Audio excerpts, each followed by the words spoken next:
Okay, now take a look at the head. So I will freeze the eyes, Shift F, above the eyes, Shift F. And again, here we go. Now this is our head. Paintbrush. It will be a paintbrush, and by default it has the default material, just as I mentioned in the previous session. So I will right click, assign a new material, Mudbox material, and it will be matte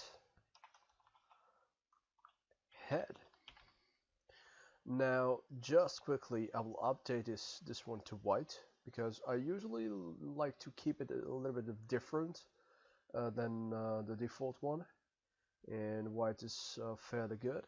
Specularity, it will be a mid-gray with less highlights, so there's nothing really shiny around, and that's fine with me. So this will be the base model material. Okay, matte head.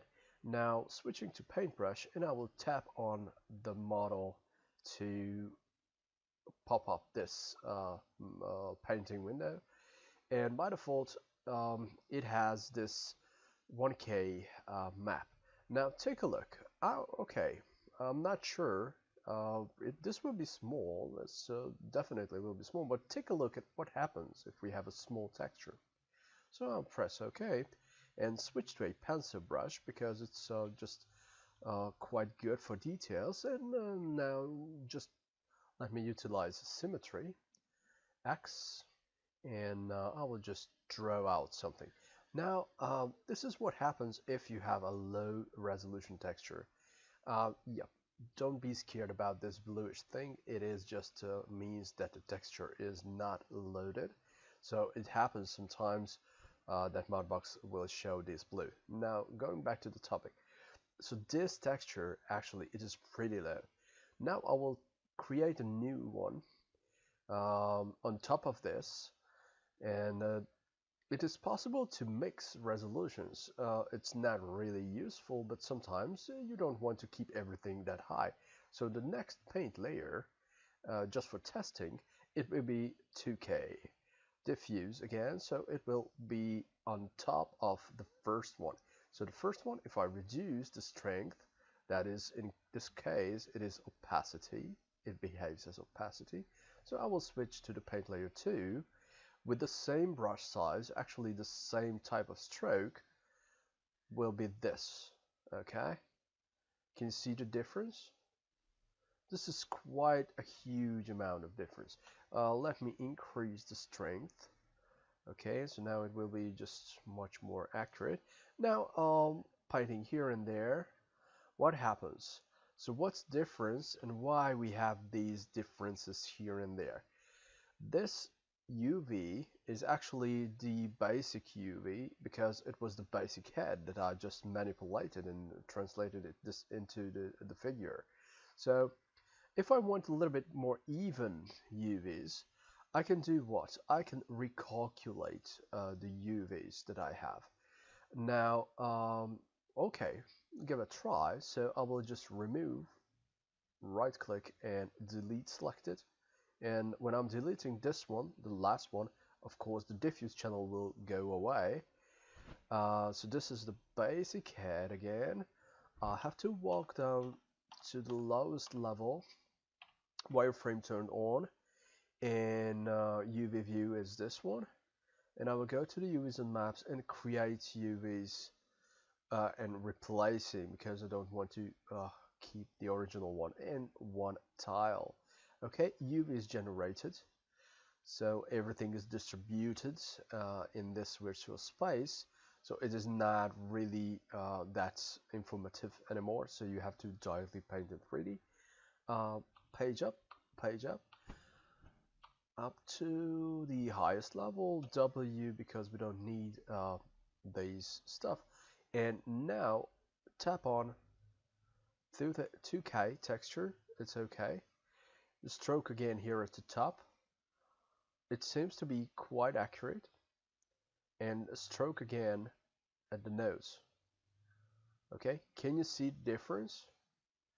There are not much, those jagged areas are really disappeared. Okay, it is not perfect, but it is way smoother than previously was. Okay, so I'll just randomly start painting somewhere here and there. S2K seems to be a good option to save memory and keep the work running. Alright, now before we are moving on, my common technique is I rename the first layer to base and use a paintbrush and use a color that's an overall color and flute it.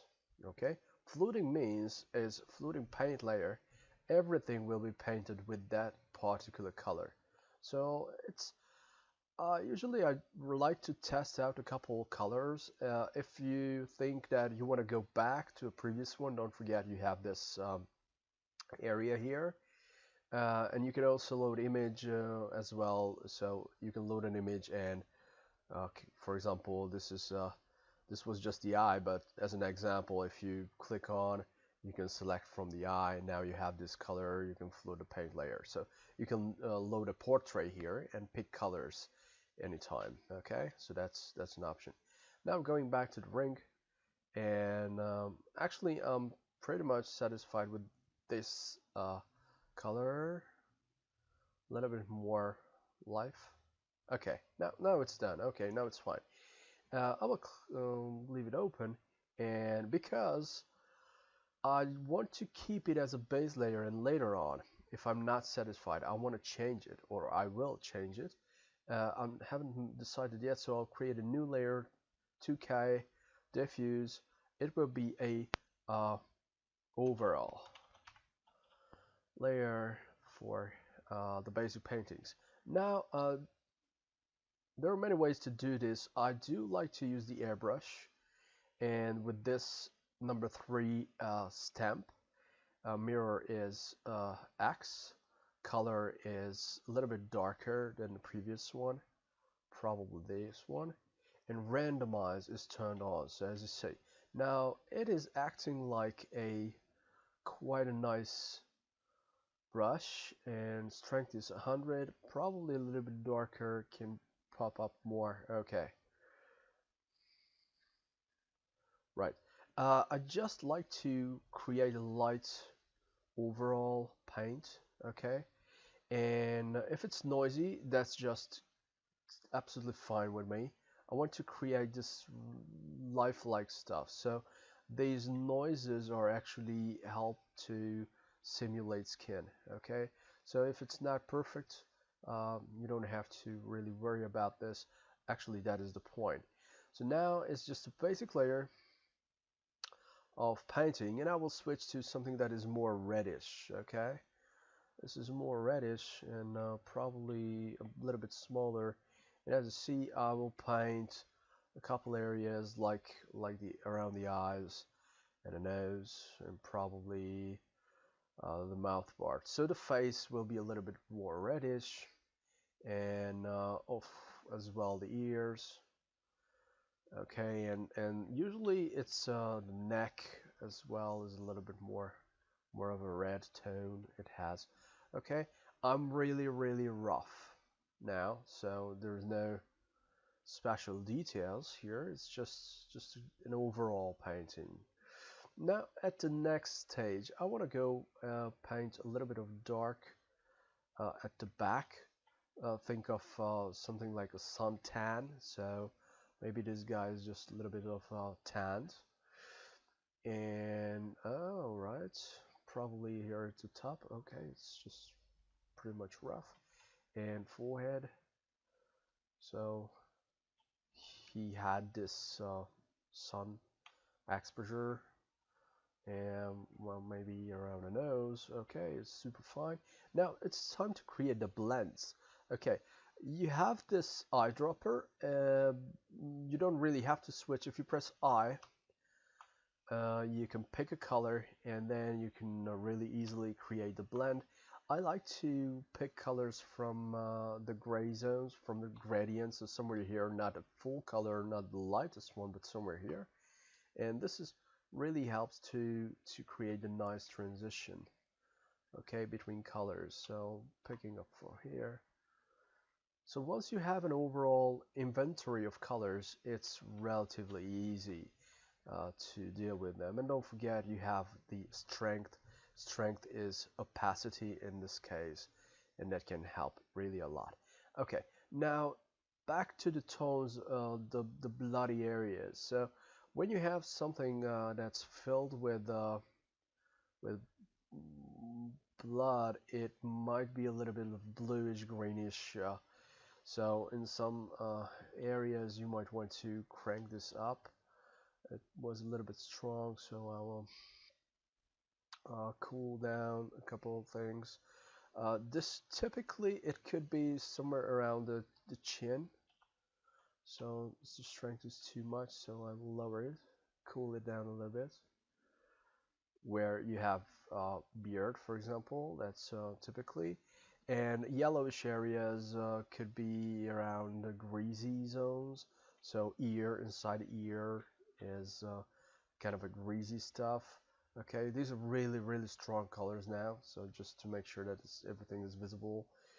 And the nose could be also a little bit yellowish. And some areas of the mouth, for example. Okay, and actually the eyes. Okay, so I will bring back some red to the eyes. Okay, so maybe some even more reddish stuff.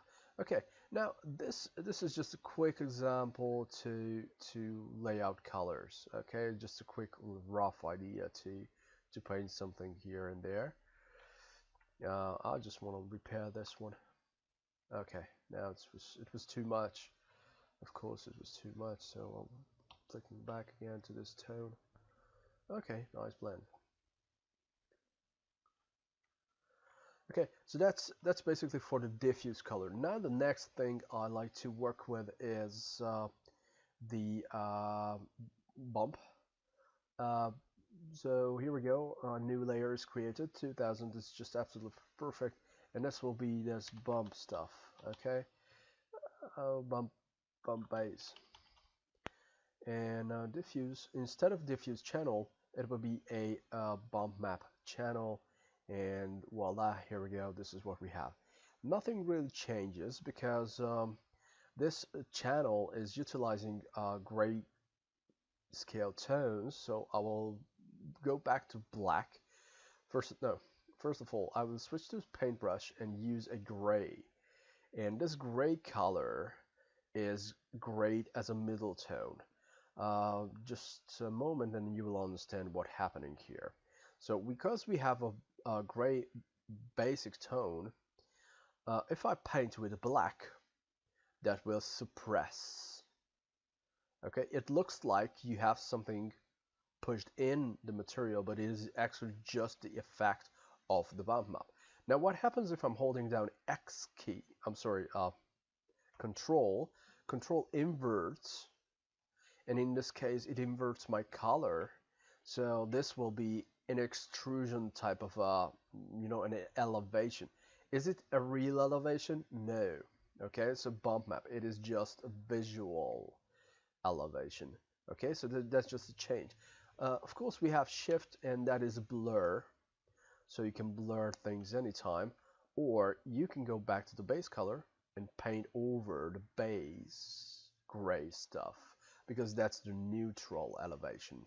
Okay, paintbrush, or no, actually airbrush, pick a dark one, and just let me check what happens. Okay, size is huge. I will just add some, couple areas here and there to simulate the show some kind of imperfection of the skin, and I like to combine with smoothing, so this gives the most realistic results. Okay, it's much better to paint it quickly, even rough, and then going back to just pointing it out and just stepping, and just simply using this light blur with light strokes. Okay, so it generates some nice imperfections. Okay, so that's About the bump. Bump is great if you don't want to kill your machine with too high resolution of during sculpting. You can actually use the bump for that. So I will switch to a total dark and I pencil and resize it, and now it is ready to generate some wrinkles. Now the strength is reduced. Okay, I will increase it, find a middle ground, and I can actually add more details by painting them. Okay, so moving on, using them control, it's extract, so now I have more details here. I want to carve it here as the wrinkles going on. Okay, smoothing it out by changing the size and pushing it back again, smoothing. Okay, so now turning on and off, this will happen. So there's no bump map and there's bump map. Okay, so you can add quite a lot of details to this story. Now what happens if we add specularity and if we add glossiness? Okay, just a quick overview. What happens if we add specularity? So a new map is created, and this will be, instead of bump map, this will be a specular map, and I will call it highlights.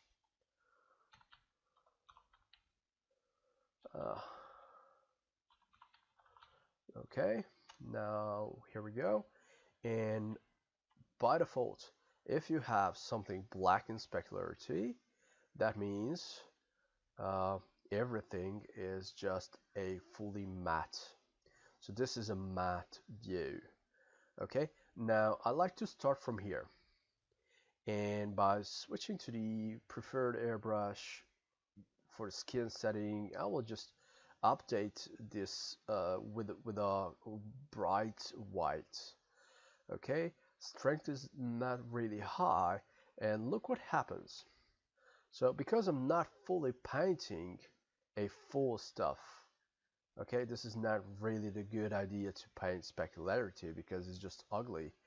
I will use control to invert my white, and this way I can remove it. I'm using the stamp image to a little bit distribute this specularity. Now where we need specularity? We need specularity at the greasy areas, or areas are sticking out in some cases. So for example, around the chin. Okay, there might be some stuff. Of course, definitely we have some shininess around the ears and on the cheeks as well. Okay, side, and sometimes here. Okay, and the shoulders. Okay, it's just the skin is a little bit more straightened, whatever. Okay, here we have these. Of course, you can invert, remove it. Now, the combination of specularity and glossiness will come into play once you have specularity. And usually it's a better idea if you do not switch the orders.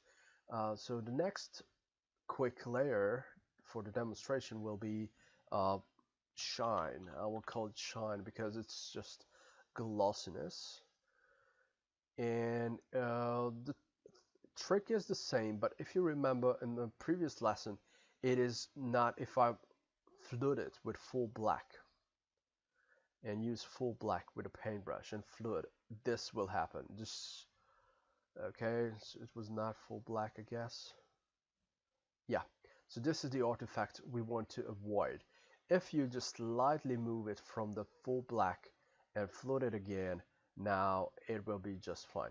Okay, the trick is you can use this close to black, use the airbrush, and when you're painting with this, nothing really will happen, but when you're holding down control, it will add and turn that area to really high gloss.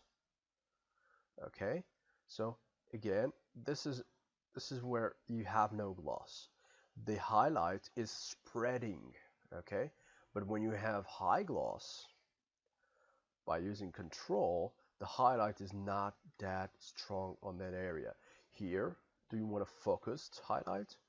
Yes, of course. To do it, holding down Control to reach to white, and I'm tapping on here, and this will narrow down the highlighted area. So if you want something to be super shiny, super wet or sweaty, you can use this technique with the gloss and shine. Okay, so these are the most important and the most basic usages of these default channels. And of course, you can paint more details. One trick to the end. When you are painting, it is time to time it is a good idea to right click and turn to flat lighting.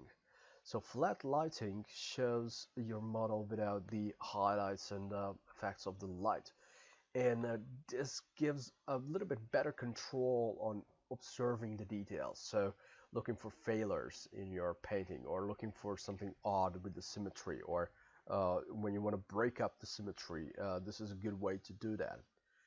So practically that is it. Thank you. See you next time.